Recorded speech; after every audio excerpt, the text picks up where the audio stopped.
Proverb, I am because we are, is the foundation of the ACBN YouTube channel. Tap in for all of our remarkable content and ecosystem mobilization through the phenomenal practitioners and thought leaders we engage on this channel. In the words of Adrienne Marie Brown, things are not getting worse, they are getting uncovered. We must hold each other tight to pull back the veil. Get ready for another amazing ACBN powered interview. To introduce our panelists, we have Sagal Duale, but she is a Senior Director of the Canadian Women's Foundation. We have Jen Miller, the Director of Mission and Money from the Atkinson Foundation. Michelle Baldwin, she is a Senior Advisor of the Community Foundations of Canada. We have Najeri Kontulati. She is the manager of the community investment of Van City. We have Tracy Robertson, partnerships of the Ontario Trillium Foundation. Sally Damaki, policy analyst of ESDC. Artie Freeman, CEO of Definity Insurance Foundation. I have a couple of questions for the panelists. So for Sagal, the Canadian Women's Foundation has led advancing gender equality across a number of impact areas over the last few decades. What progress has been made and inspires your work? I think that's a big question, but I'll try my best. I think the foundation has really been, for the last 30 years, been working towards gender justice and gender equality, and some really good progress has been made, absolutely, in terms of where Canada is globally relative to other countries. We are usually in the top 10, top 20 list based on different factors. We lead the United States, we only kind of lag behind a few countries in Western Europe and Nordic countries. But when we look at the intersectionalities around race, economic status and so on, it's not necessarily the case. And I'll come back to that. But in terms of kind of that broader, progress and what's being made, I think workforce participation for women, we have more women and non-binary people in political leadership roles. They're in positions of advocacy to make those structural changes. And I think what's more promising now is the federal government's investment in the national childcare system, which goes a long way to supporting gender equality. So I think we've been encouraged by this momentum and investment from the federal government towards things like the National Action Plan on ending gender-based violence, the emergency pandemic funding to support frontline service organizations like shelters and transition homes. And so we're seeing this movement towards this application towards using more gender-based analysis when it comes to policymaking and budgeting at that level.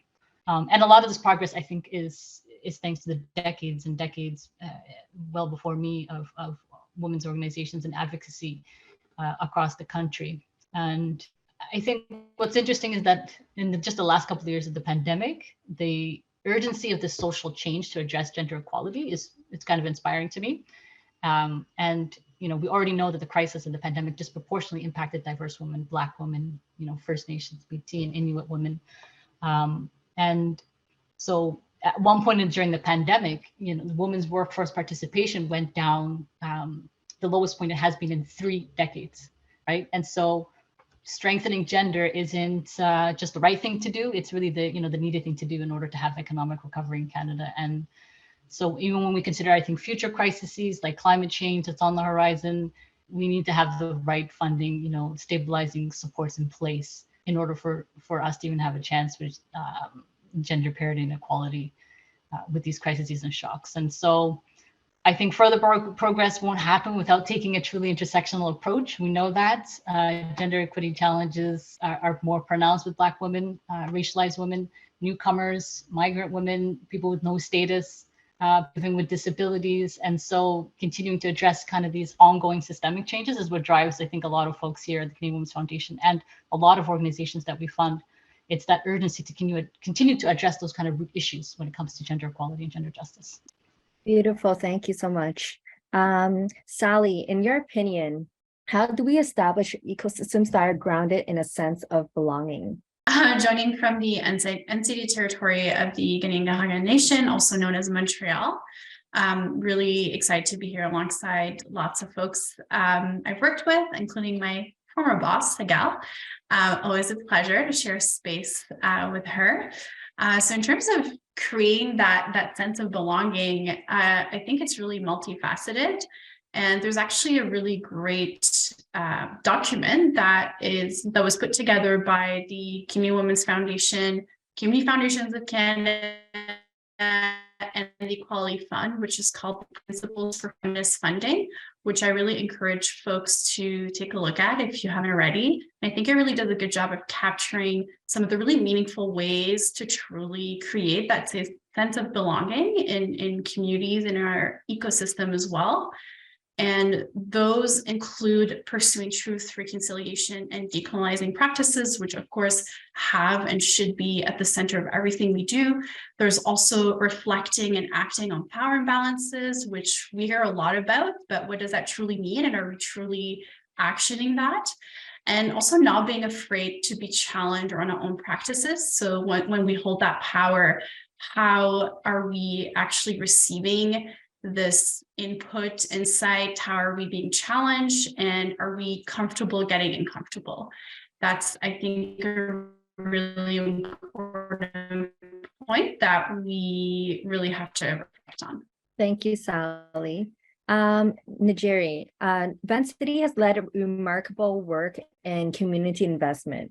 Where do you currently see the most progress, and what inspires you most about your work? I am just really coming to you right now from Surrey, British Columbia, and this is the territory of the Coquitlam, Cortland, Kikite, and Semiahmoo First Nations. And on such a beautiful day like it is here today, it's really sunny.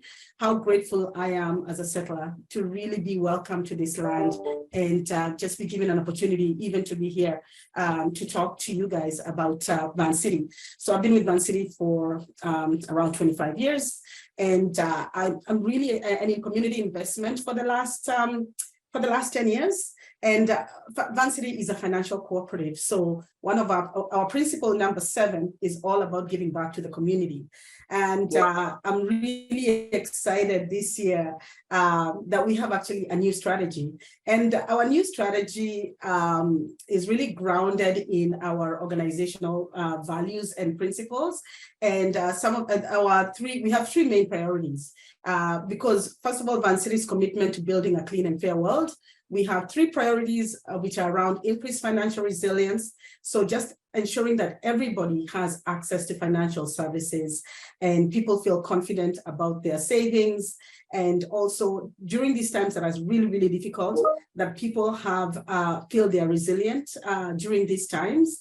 And also reduce carbon emissions. So Vancity signed a commitment to, by 2040, to be carbon neutral. So we really are looking at the way we operate and ensuring that we are decarbonizing our businesses and looking at home energy retrofits.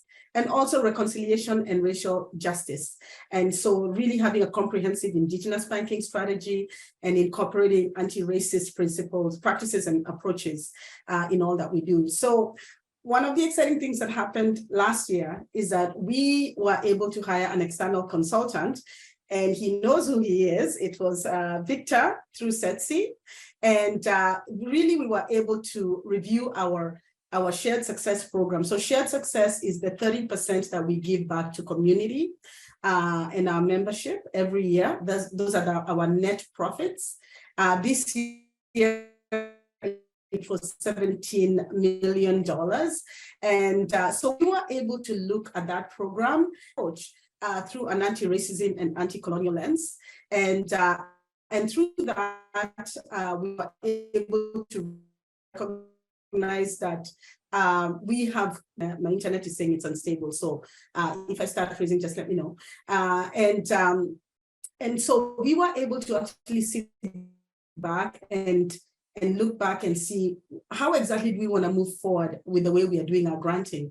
So what we are doing right now is we are shifting towards more larger multi-year investments. We had never really done that, but we have been very, very very, very deliberate in the way we are approaching our granting and ensuring that nonprofits feel that they are confident in being able to operate for the next 3 years because we have done a multi-year investment in them. And this actually has been across all our community investment funding staff. They've been given the authority to do that, which is actually a first in our department. We've also been incorporating the trust-based philanthropy and also funding operational, which a lot of organizations don't do. So we are funding operational, we are funding payroll, we're funding the things that when you get the big grants from the government, the things that they restrict you from getting. So we will look at whatever funding you have and we will fund what you have restricted from funding.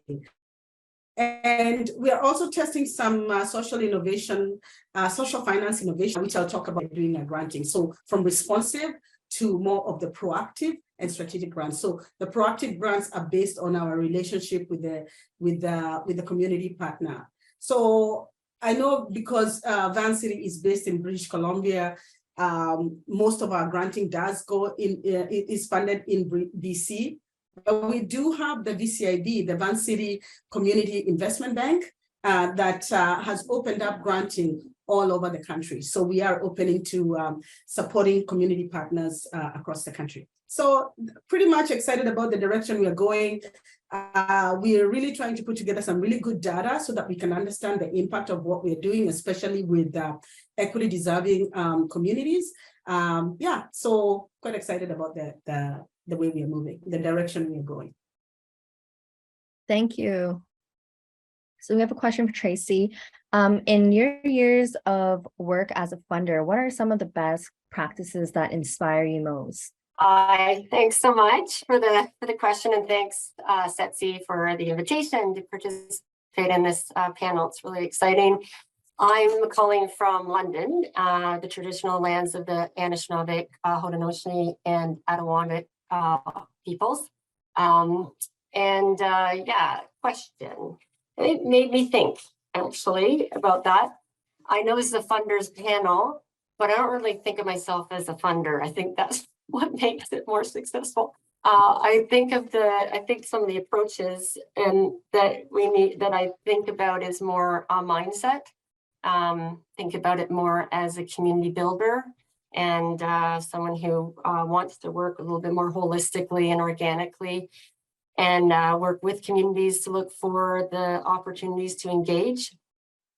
I started to think about, how you broaden your perspective over the years and how, because it's been almost 30 years in this field, and think about how you can learn from communities and others and not assume that we know how we're doing things. So I really got much more passionate about unlocking the power of capital and moving it and sharing the power with communities.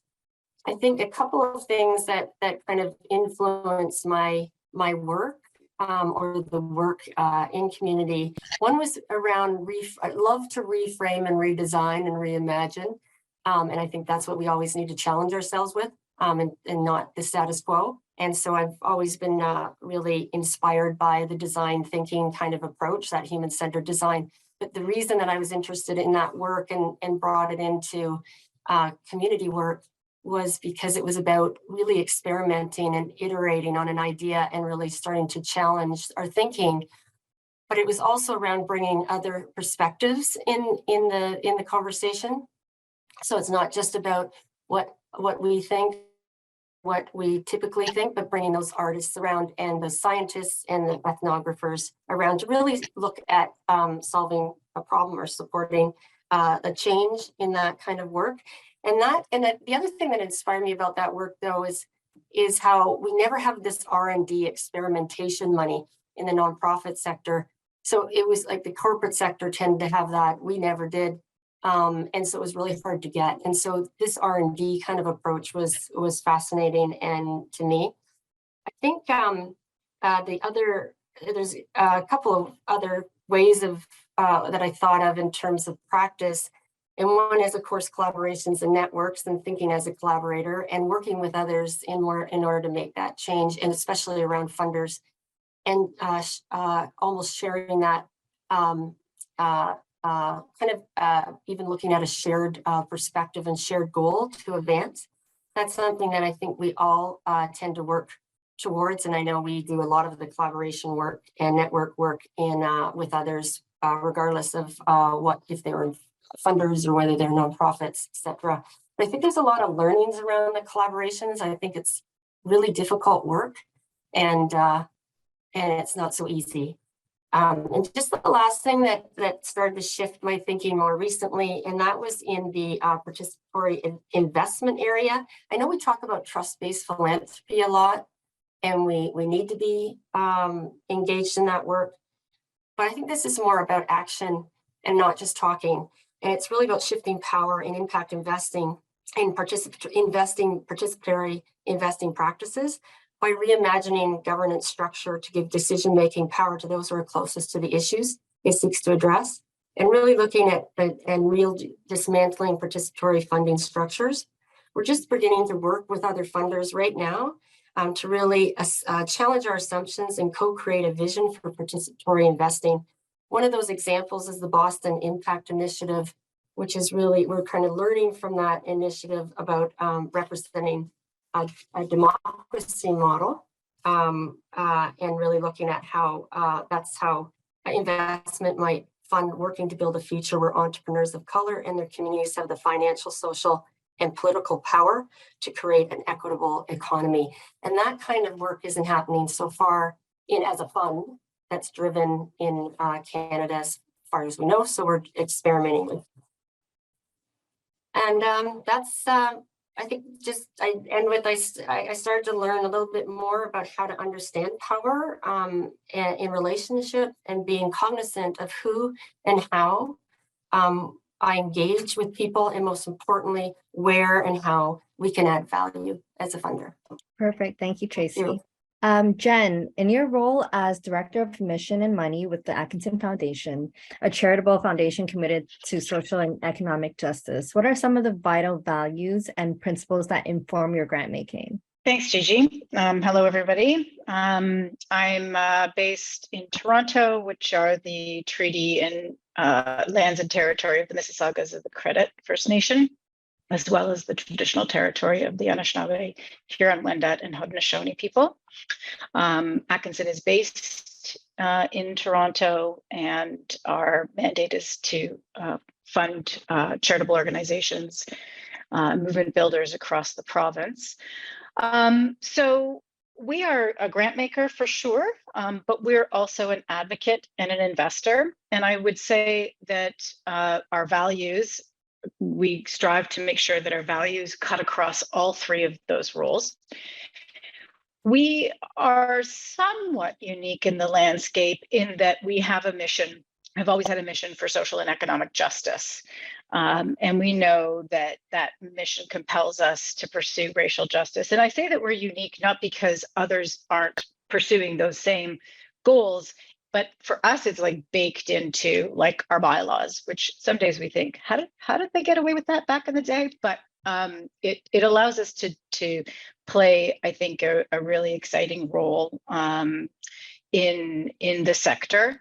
Our namesake, Joseph Atkinson, was the editor and the publisher of the Toronto Star. He started our foundation with the idea humanity above all, and how that sort of translates to us in the day-to-day is that he believed, and we feel it is our responsibility to continue that forward. And when I say we, I mean the board and the staff of the foundation, that our work is about putting people first. So while we do fund, of course, charitable organizations, working in collaboration with other organizations and networks, we really do try to remember that it is people who do this work, and it should be the people most affected by the issues that are leading that work. And for us right now, our strategic priority is focused on strengthening movements for decent work and a fair economy. So we work a lot with worker-led organizations. The people who live in those communities not only have a benefit from that development, whether it's a new transit line or a hospital, but there are also democratic ways in which they can influence how that development takes place, and to ensure that people are not displaced as a result of changes to neighborhoods. So we really need to understand where our wealth has come from and work towards repairing our relationship with each other and the planet. Second is the value of equity. And we really think about that in terms of how we shift power. Joseph Atkinson, back in the day, often talked about when he was leaving his role, returning the paper to the people.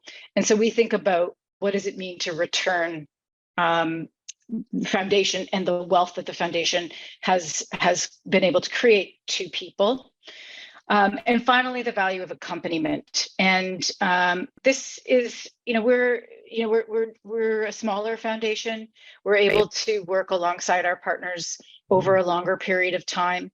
And that means we can, really try to lean into those relationships, driven by the values of, or the principles, I guess, of respect, humility, and patience. And so really thinking about how much do we learn and internalize in the work that we do, as much as, and more so, frankly, than what we can say about this work to the world, to the sector, to the field. I would say that we generally don't think that we're in the best position to do that.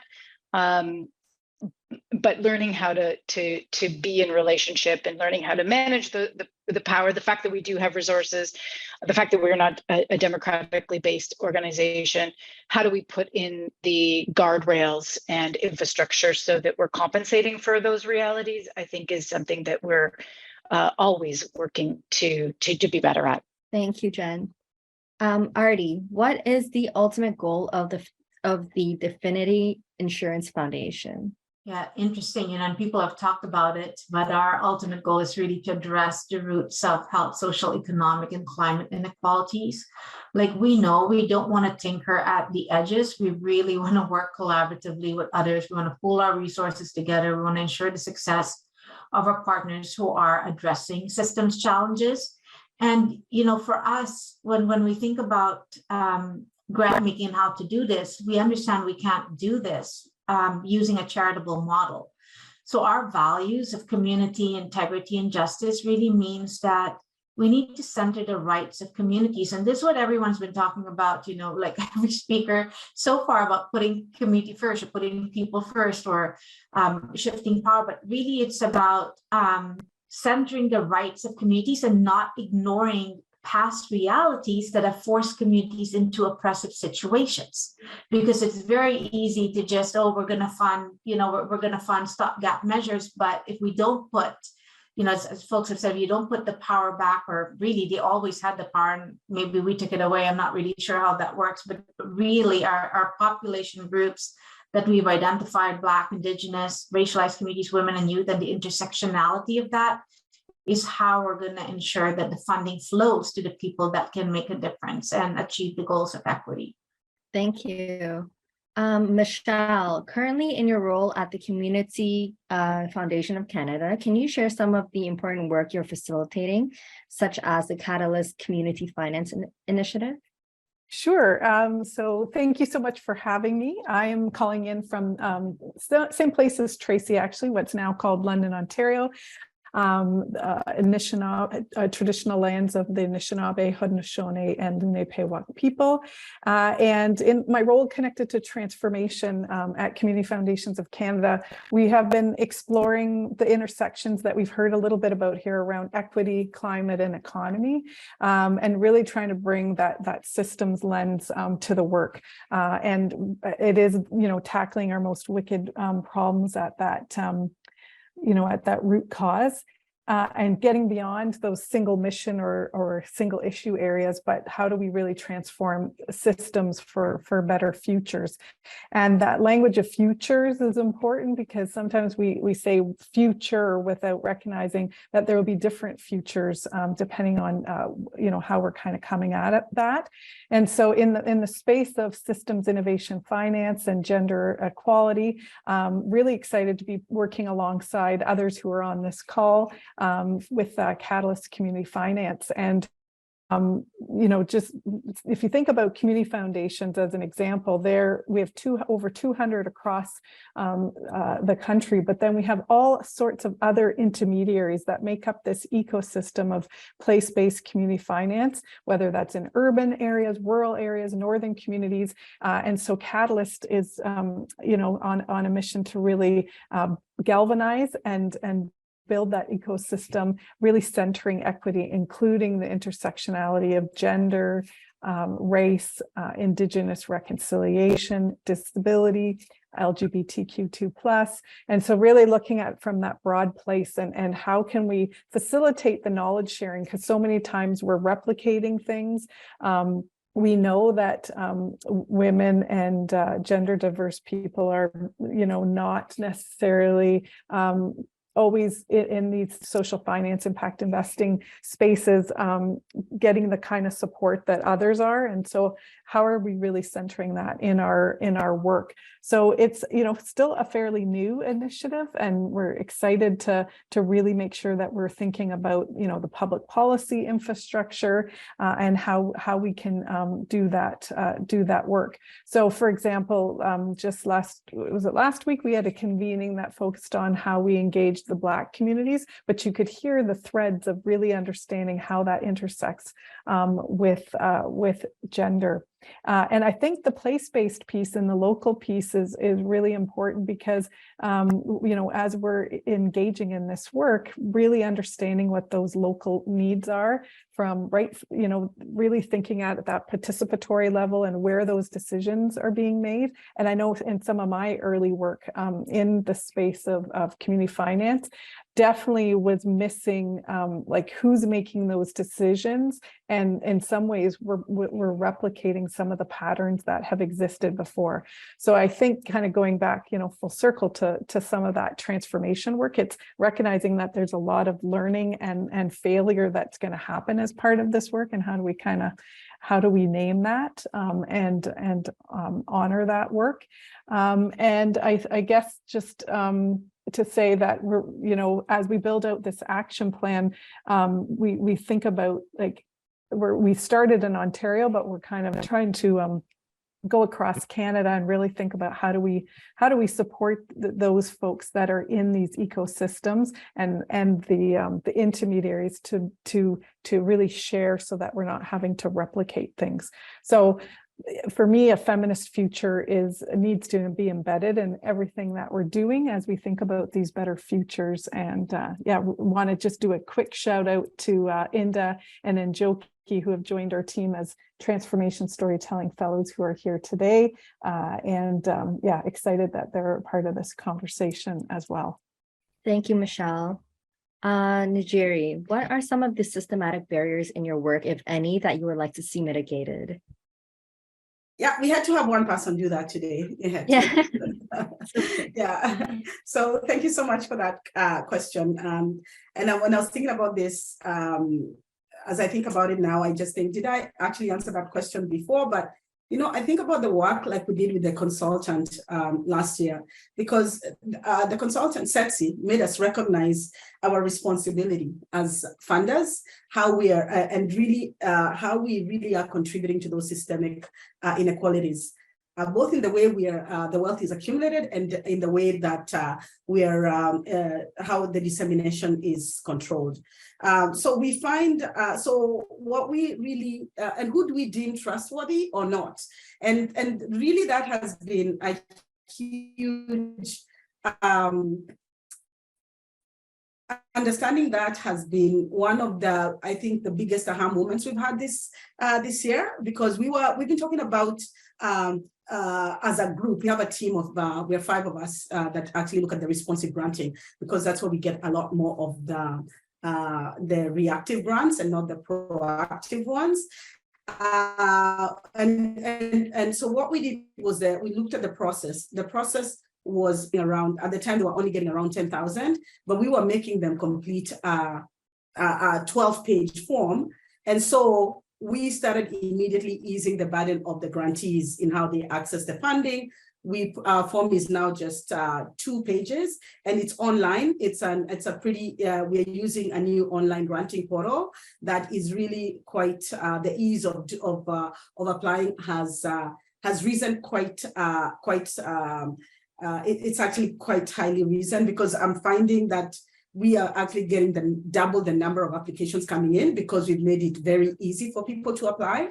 And then when we talked about trust-based philanthropy, somebody said, how are you actually using it? And it's been more around when we see an application that you can tell the type of person that's applied, maybe has never applied for a grant before, or they are just really working from the side of their desk, putting as much as they can with the little time that they have. So what we do is we really, we don't go back to them and tell them, redo the application again. We call them, we have a conversation, and then that's pretty much enough for us to approve it. So and with that, and also we, in our application, we called it out and said, if you are Indigenous, Black, person of color, women, people living in low income, people with a disability, you will get first priority when you apply for this grants. That has actually brought people from really we would never have seen before, and very, very worthwhile causes. And yeah, so it's been an interesting way of, so there were so many barriers that we had for us as grantors and also as grantees. But I'm finding that the more we are working with people and really looking at the human side of it, the people side of it, and not making people go back and forth with applications, just picking up the phone and having a quick conversation and making a decision immediately has made a real difference in the way we are approaching the work. SDC, you have engaged many communities on the margins of many ecosystems. How has that journey been for your team? Very good question. So I think as many folks on the call do know, we're currently in the assessment and negotiation phase for the Social Finance Fund. So obviously I'm sharing what I can, but really, really eager, obviously, to start being able to share more with everyone. In terms of the process itself, throughout the design and thinking through the implementation, the Social Finance Fund adopted a social equity lens to really ensure that the capital that will be deployed through the Social Finance Fund does reach and support a wide range of underserved segments of the market. So specifically thinking through equity deserving communities. And so as part of that, it does include a minimum of $100 million, which is approximately 15% of the fund that will go towards investments that are promoting greater gender equality. But building on what's happening in general in the sector and thinking through the lens of intersectionality, we're actually exploring a wider social equity lens investment target to really go beyond gender and think through what does that mean for intersectionality and thinking through communities that are at the intersection of different identities, including gender. So the lens itself is really thinking at identifying and addressing systemic bias, encouraging decisions that remove barriers, but also ensuring that there is a diversity analysis that's incorporated throughout the process of whether it's still sourcing and once you get to capital allocation at the end, the deployment process, but not thinking just at the end, really thinking throughout the whole process. And it's been really a rewarding journey, just thinking through how to integrate a lot of those considerations. And obviously, a lot of folks on here have done a lot of work on what does that look like, and providing some recommendations and best practices. So thinking through those, and an example is power analysis, which obviously we're discussing today is a big one, and thinking through what it means for the design and implementation of the fund. there's definitely a very strong desire to make sure that the fund does contribute to addressing systemic inequities in the traditional financial market and removes barriers between both the supply and demand of capital, again, thinking through equity deserving groups, but also organizations that serve them, so thinking through charities and nonprofits. And so just as we advance through this process, I think just really looking forward to continue building on a lot of the hard work that folks here and beyond have done, such as SETC particularly as well, and just to really collectively think through what it means to address those systemic barriers in the ecosystem. Thank you, Sally.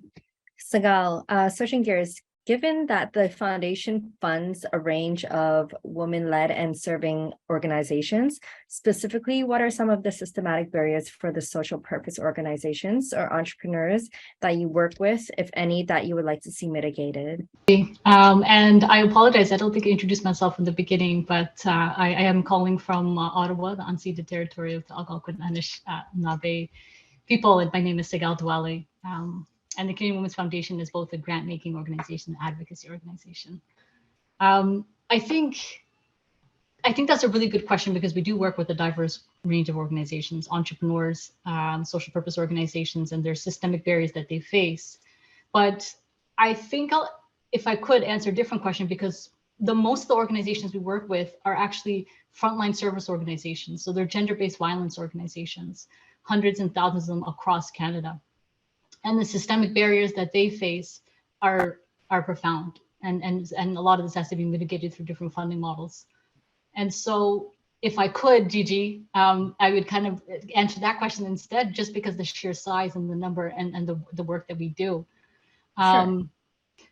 I think the first systemic barrier is to strengthen the core funding to women's organizations, and by women's organizations, and specifically what I mean is the organizations we work with are, those that are gender-based violence organizations, the shelters, the sexual assault centers, the transition homes, so they're not in a position of barely surviving, but they can actually thrive.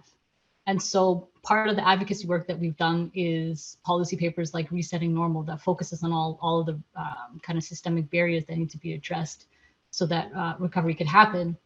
And it's clear that, many of the services that are offered by these organizations, like safety, shelter, counseling, are all essential. But many of them are kind of struggling with the higher costs of shifting these services online, especially in the last couple of years, and just the sheer number of people that are accessing these services. And so I think the systemic barrier for me, from our perspective as Canadian Women's Foundation, the fact that, we're trying to end gender-based violence and support the organizations that are trying to end that, is that we have to face the terrifyingly cold, hard truth and facts about Canada when it comes to gender justice, and that we collectively kind of shrug off, which is that, sexual violence, for example, is the only violent crime in Canada that isn't declining. Every other violent crime in Canada is completely on the decline except for sexual violence. And so why is that? Why are we so accepting of the fact that the overwhelming majority are women and gender diverse people when it comes to sexual violence? And so the aftermath and the cost of this in terms of funding is billions and billions of dollars in Canada. And so, and when we talk about systemic barriers from our perspective, I think, in terms of mitigation, the current funding model that we have is a full-blown deficit model, where women's organizations have to show kind of desperate needs, and the lack of funding in order to be even considered worthy of support and funding. Right. And so to compound that, I think they're not able to even put aside funds to shore up against future crises. And so, what we're really interested in is that we have to change this business as usual approach to funding that, this sector in particular. And, we want to learn what is happening. What are the different funding models and practices in other sectors, in other communities, and in other organizations? So I'm really excited and interested to learn what's happening with the panelists and